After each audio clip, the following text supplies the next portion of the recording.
Hello friend, तुम्हा सर्वांचं स्वागत आहे चैतालीच आर्ट गॅलरीमध्ये. आजचा व्हिडिओ खरंच खूप खास आहे.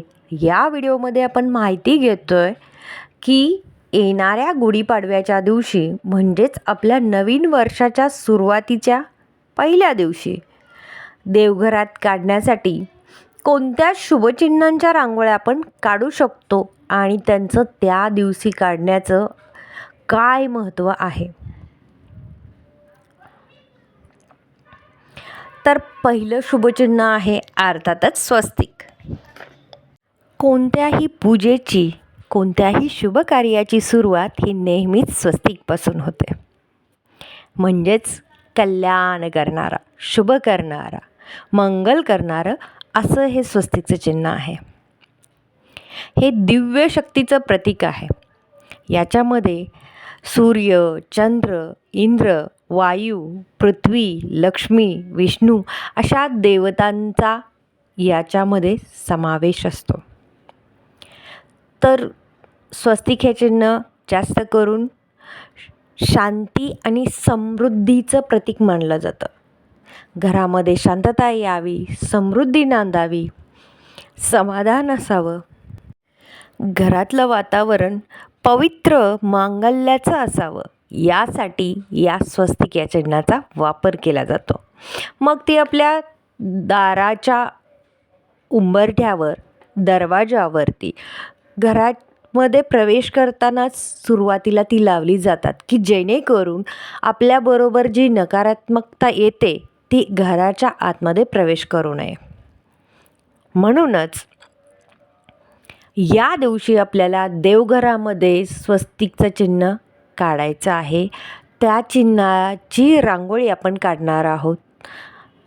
अशा प्रकारे अतिशय सुंदर, नाजूक अशी वेगळ्या पद्धतीची स्वस्तिक रांगोळी आपण काढणार आहोत की ज्याच्यामध्ये आपण हळदी आणि कुंकू, थोडक्यात लाल आणि पिवळ्या रंगाचा वापर केलेला आहे.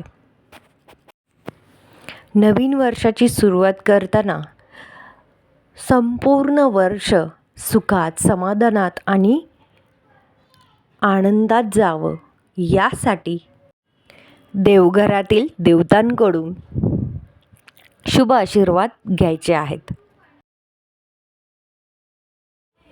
दुसरं चिन्ह आहे लक्ष्मीचे चरण की जे ऐश्वर्य, सौंदर्य, शांती, सत्य, समृद्धी, संपत्ती यांची देवी आहे. त्याचबरोबर ती सौभाग्याची देवी आहे. मग आपल्या घरात ऐश्वर्य, सौंदर्य, शांती, समृद्धी नांदावी यासाठी, तिला आवाहन करण्यासाठी, आपलं सौभाग्य अखंड राहावं यासाठी लक्ष्मीचरण आपण रांगोळीच्या स्वरूपामध्ये काढणार आहोत. त्यामध्येही आपण स्वस्तिकचं चिन्ह वापर केला आहे. याचाच अर्थ परत शुभ आशीर्वाद घेऊन येणारी ही देवी आपलं मंगल करणारी असो. आपल्या घरामध्ये तिचं शुभ असं वास्तव्य असावं यासाठी या गुढीपाडव्याच्या शुभ मुहूर्तावर आपल्याला लक्ष्मीचरण देवघरामध्ये रांगोळीच्या स्वरूपामध्ये काढायचे आहेत.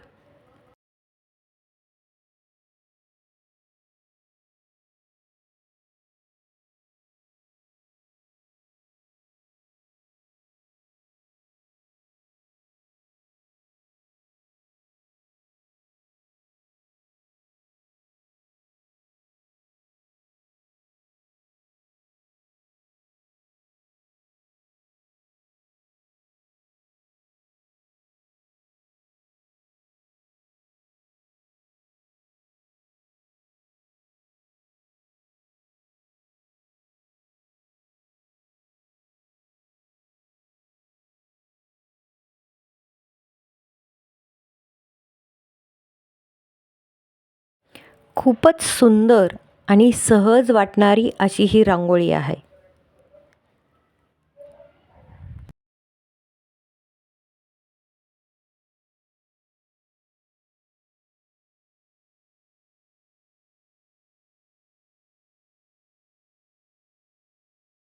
हे तिसरं चिन्ह आहे मंगल कलशाचं शुभ प्रतीक असलेलं मंगल कलश हे चिन्ह.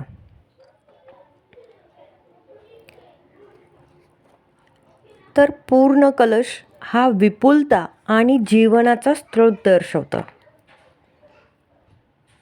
तर यामधला नारळ हा समृद्धी आणि शक्ती दर्शवतो. आंब्याची पानं ती पवित्र असतातच, त्यासोबत ती नकारात्मकता, वाईट शक्तींना दूर ठेवतात.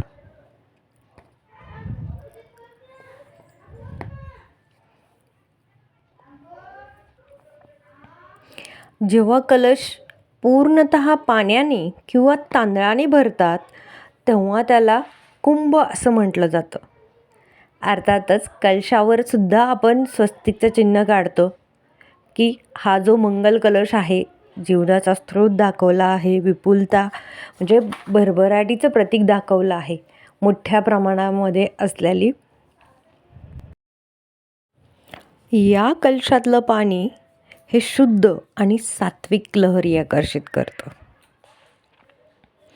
त्यासाठी आपण देवघरामध्ये रांगोळीच्या स्वरूपामध्ये हा कलश काढणार आहोत की जेणेकरून मंगल अशा शुभ कलशाने आपल्या जीवनामध्ये विपुलता यावी, समृद्धी आणि शक्ती भरभरून आपल्याकडे असावी. यासाठी या दिवशी आपल्याला कलशाची सुद्धा रांगोळी काढायची आहे देवघरामध्ये.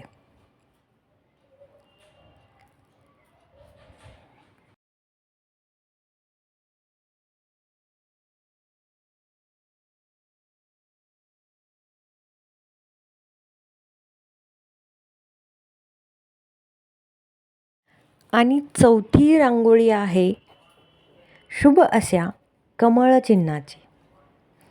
त्या कमळ चिन्हामध्ये मधोमध आपण काढले श्री, की जो पालनकर्ता विष्णू आहे त्याचं प्रतीक आहे. आणि कमळ हे लक्ष्मीप्रिय आहे. कमळाचा अर्थ पवित्र आणि दैवी असा होतो, की जी शक्ती अतिशय पवित्र आहे, दैवी आहे, ती आपल्या घरामध्ये नांदावी, तिचं वास्तव्य असावं, यासाठी या शुभचिन्हांचा वापर केला जातो.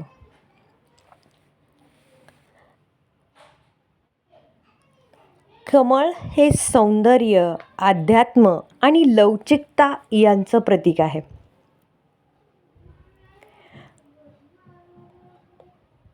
दिसण्यासाठी अतिशय सुंदर असणारं हे कमळ माता लक्ष्मीला अतिशय प्रिय आहे.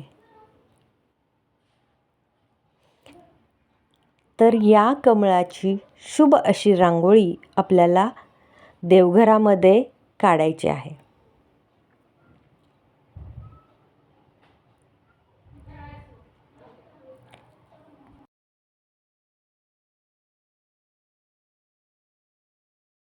या शुभचिन्हांच्या रांगोळ्या तुम्ही नेहमीसाठीही देवघरामध्ये काढू शकता, पण खास करून पाडव्याच्या या शुभ मुहूर्तावरती तुम्ही या रांगोळ्या अवश्य काढाव्या. या शुभचिन्हांच्या रांगोळ्या तुमच्या घरामध्ये काढल्याने तुमच्या घरातील नकारात्मकता, वाईट शक्ती दूर राहतील. सकारात्मक, पवित्र अशी ऊर्जा तुमच्या घरामध्ये नांदेल. सुख, समृद्धी आणि शांती या निमित्ताने तुमच्या घरामध्ये राहील. यासाठी या शुभचिन्हांच्या रांगोळ्या तुम्ही देवघरामध्ये नक्की काढा. व्हिडिओ आवडला असल्यास लाईक करा, शेअर करा आणि चॅनलला सबस्क्राईब करा. थँक्यू.